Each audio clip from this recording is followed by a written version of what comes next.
Julian Assange's former PR representative, Richard Hillgrove. Richard, thank you very much for joining us today. So I want to ask you about this. Now, a lot of people here are torn, I think, about the case of Julian Assange. Firstly, let's just discuss what precisely is it that he is accused of doing? Well, it's releasing, data that put people's lives in danger, but they're getting him on the Espionage Act, which is something which is rather frightening for any journalist in the world, because, he should have the right to publish whatever he likes as a journalist, and to be extradited, it's completely wrong. Now, this is the key question, isn't it? Because these documents were leaked to him, and then he presented them on his website. So if the espionage charge is going to hold, then surely it should be to the person who did the leaking and not the person who reported on the leaking. Well, correctly, and that's why it's just like a vicious circle that you can't change. But this has paralysed all journalists worldwide watching this case. If Julian Assange goes down, what happens to the world of journalism and, breaking stories?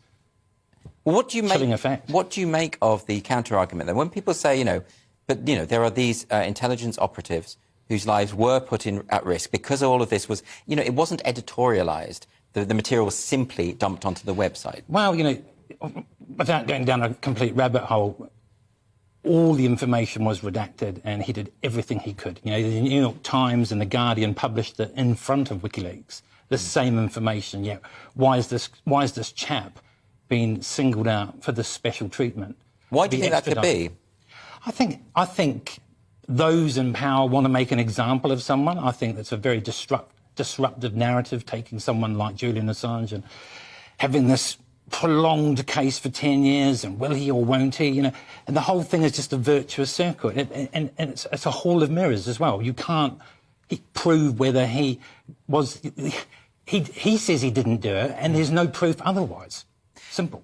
But there's some people who've suspected or voiced a suspicion that this is almost like a personal vendetta. I mean, Julian Assange and WikiLeaks did publish those emails from Hillary Clinton's computer, and that kind of thing, which means that there are plenty of people in Washington who might experience a certain degree of schadenfreude if he goes down.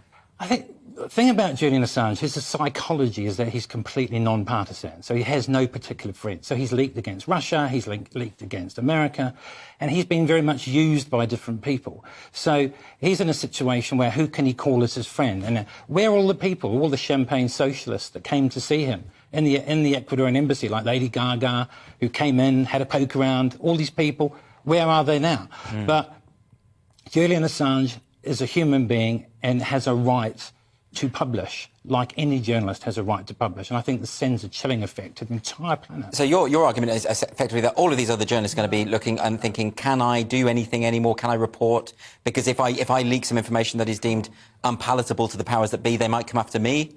Well, clearly, and that's why even people, even media organisations like The Guardian, they absolutely hate Julian Assange. He polarises people, and a lot of people can't stand the man, but they still say he must not be extradited. Do you think that there is any chance of him having a fair trial? I mean, we've heard the head of the CIA, former head of the CIA, Mike Pompeo, talking about how he's, well, I can't remember the exact quotation, but he was pretty much saying he's guilty, right? So hasn't this trial been prejudiced pretty deeply? I think there's a lot of danger, and I said something on GB News last week where the situation was... I'm getting a very vocal audience out there. Oh, sorry.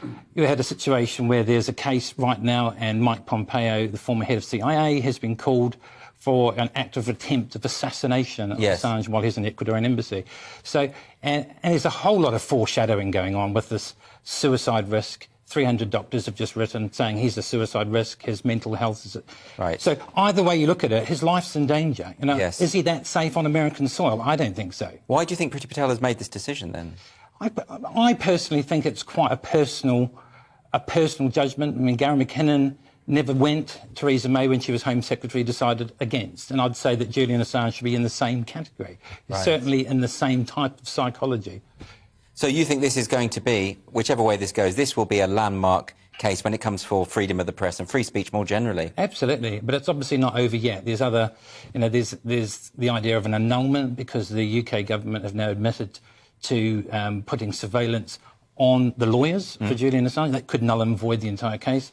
European Court of Human Rights is another avenue. like Rwanda. So it's not over yet. OK. Well, Richard Hillgrove, thank you very much for joining me today. You're welcome. Thank you.